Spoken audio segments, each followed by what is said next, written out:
Now, the new Omoda C9 made quite a splash upon the media preview, where we know that a lot of you had many questions about the car, about the brand, and more importantly, whether or not this is a good purchase for 200,000 ringgit. Well, today we still can't tell you that. We're going to get you a little bit closer with our first preview drive. My name is AIMAN, ABDULLAH, this is Malaysian Motoring, and this is our short preview drive of the new Omoda C9.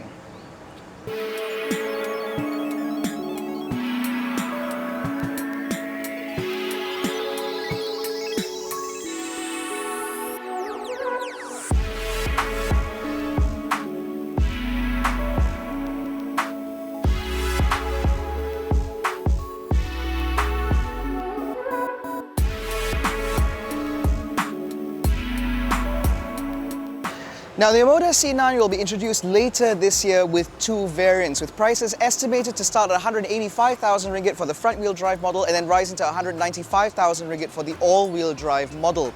Both cars will be powered by the same 2-litre 4-cylinder engine, which produces about 250-ish horsepower and 400 Newton meters of torque, with power going to either the front or all four wheels via an 8-speed automatic gearbox. This is actually a setup that we haven't yet seen before from Chery or Jaecoo or indeed Omoda. And so today's drive will reveal how that powertrain works together in the all-wheel drive model for, let's say, efficiency, performance, or at least in smoothness of operation. Now, today's drive test route, at least, is very short, which means we'll only be able to give you very initial impressions on how this car drives. Also, it is worth noting that the route has been set up primarily for urban driving, which perhaps is a bit more representative of just how people will be using these cars, but ultimately it's, as I mentioned earlier, not representative of all the scenarios you might be experiencing in your Omoda C9. Now, as I mentioned earlier, the Omoda C9 is a D-segment SUV, which will be available in front-wheel drive or all-wheel drive. The model that we're driving today is an all-wheel drive model. Under the bonnet, you'll find a 2-litre turbocharged 4-cylinder engine paired to an 8-speed automatic gearbox. Now, it's actually the gearbox that is of particular note to me, because we haven't seen an 8-speed auto from the brand before, because previously they've used double-clutch automatic gearboxes with 7 ratios, whereas this is a more traditional torque converter automatic. This, I believe, is more in line with the Omoda C9's pretensions of being a more luxurious experience, as a torque converter automatic does provide slightly smoother operation. And so far, I can attest that compared to the Jaecoo J7, for example, as well as the Chery Tiggo 8 Pro, this car does appear to move a lot smoother at lower speeds. For example, slowing down for these speed bumps would normally result in a little bit of jerking, a little bit of movement from the gearbox, but not in this. So I think that the choice of offering the 8-speed auto in this compared to a dual-clutch automatic has certainly been a wise decision.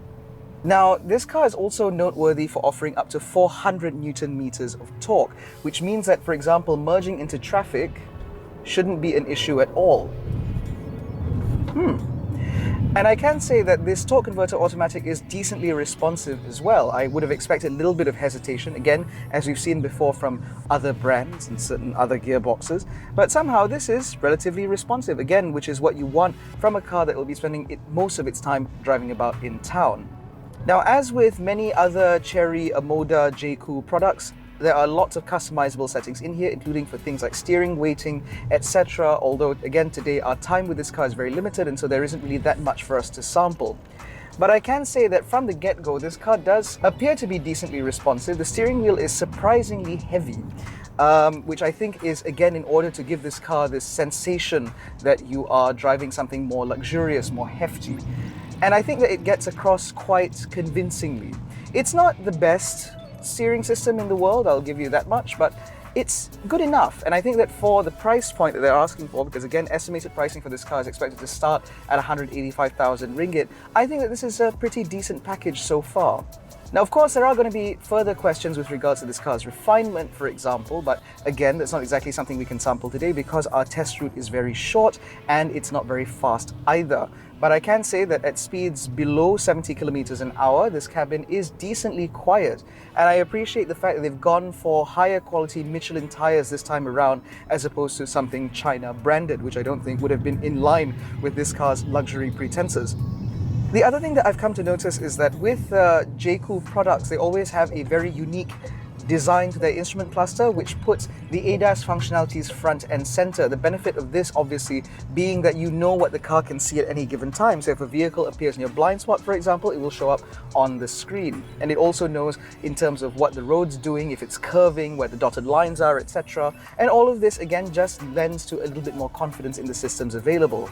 However, I have very little reason to believe that the system in this car will be any more complex or sophisticated from what we've seen from Jaecoo and Chery previously, which means that, for example, traffic jam assist might be a little bit janky in that it's not very smooth in operation, and it will most likely keep a larger distance between itself and the vehicle in front than would be, say, strictly ideal for Malaysian driving conditions. Now again, you may be frustrated with the number of details I can't really get into at the moment. It's not as a result of an embargo, but it should offer some idea of just how extensively we test these cars before we provide an opinion. A 30-minute test drive, as what we're on today, isn't really going to reveal that much. But I can say that at least these seats are very comfortable. There is actually a powered under-thigh support, which is certainly nice given the fact there is still no angle adjustment, just like every other Chinese car we've ever driven. And the ventilated seats do seem to be working quite well. I think that in order to summarize my experience thus far with the Omoda C9, it's quite clear that by positioning this car with the Jaecoo brand rather than Chery, it's very clear to me at least that this is a car that is positioned more upmarket. It's meant to appeal to a slightly more upmarket buyer, as evidenced by its slightly higher price tag. And I think that overall the package in here does seem to lend to that quite convincingly.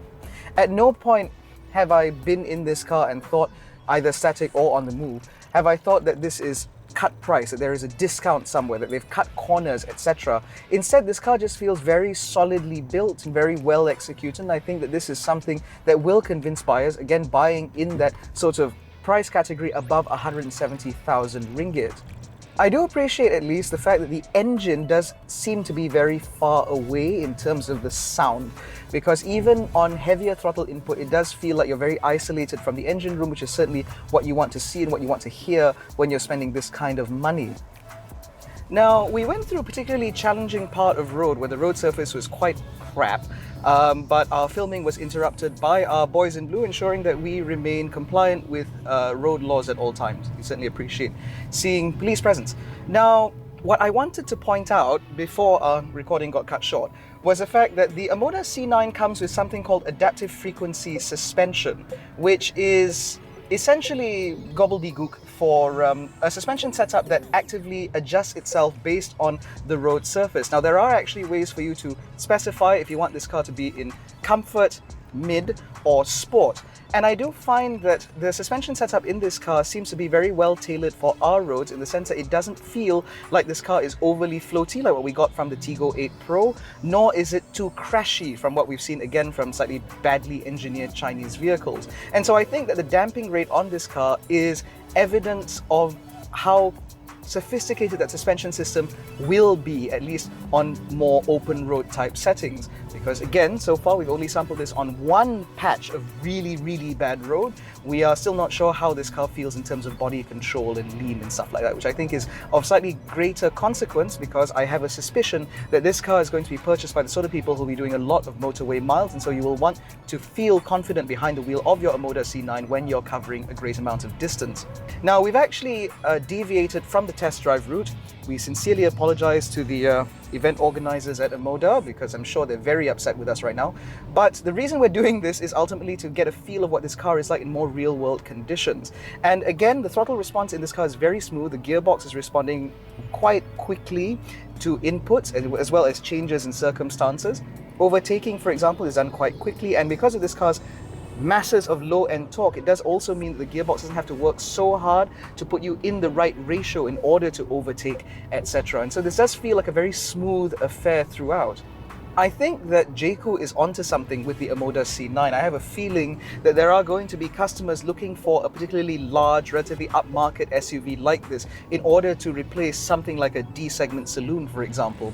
I also think that this car may appeal to customers who might be downsizing from luxury cars into something that is a little bit more economical to purchase and potentially economical to maintain. And I think that the Omoda C9 does have the right packaging in order to appeal to that sort of customer. Of course, it also benefits from the fact that the head of Jaecoo Malaysia is actually ex-Mercedes-Benz Malaysia, and so she obviously knows what these customers want.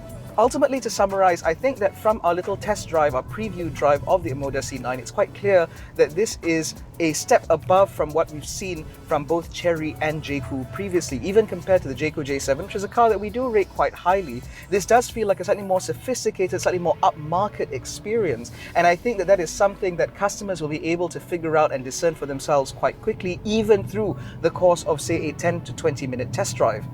Ultimately, I think that the success of this car will be based entirely on its price. Now, the estimated price of the Omoda C9 is again 185,000 ringgit for the two-wheel drive model and 195,000 ringgit for the all-wheel drive model. Now, even at those prices, this car would significantly undercut competitors like the Toyota Harrier, which, as far as we can discern, is the only other D-segment pseudo-luxury SUV currently available on the market. That comes with a 2-litre naturally aspirated engine with a CVT gearbox, which means that this is already on the better foot there. But I think that in terms of interior specifications, etc., this car either matches or surpasses the Toyota Harrier in many areas. There will also be customers, no doubt, coming in from the Mazda CX-8, for example, who want a similarly sophisticated experience but have no need for an extra pair of jump seats, or a third row rather. And there will also be customers who are looking for all-wheel drive, again, for that sense of security. And I think that this car, at the prices that they're suggesting, should be a pretty solid proposition as it stands.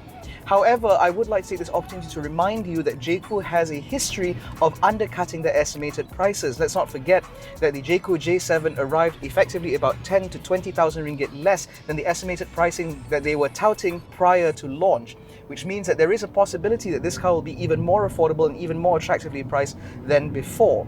However, it's also worth bearing in mind that we don't expect this to compete directly with the Chery Tiggo 8 Pro. Instead, it should sit above, and so at the very least, we expect this to be a 165,000-170,000 ringgit SUV. But again, even for that price, this car represents excellent value. Matrix LED headlights, level 2.5 semi-autonomy, you've got this retina tracking thing again to prove this car's capabilities, as well as an excellent level of refinement and really solid specifications. I think that this is a car that will resonate with a certain number of buyers in Malaysia, and I think that it is a very attractive proposition for anyone buying within that segment, and it certainly warrants a look if you're buying in the sub 200,000 ringgit category. In any case, that concludes our short preview drive of the Omoda C9 as represented by Jaecoo Malaysia. If you enjoyed this video, please give it a thumbs up, subscribe to the channel, hit the little bell icon to be notified every time we make a new upload. Don't forget to follow us on Facebook, Twitter and Instagram. All the links are in the description below. And if you'd like to join our new WhatsApp channel, the link to that is also down there. Thank you so much for watching. We will catch you in the next one. Take care, stay safe, and jangan bodoh.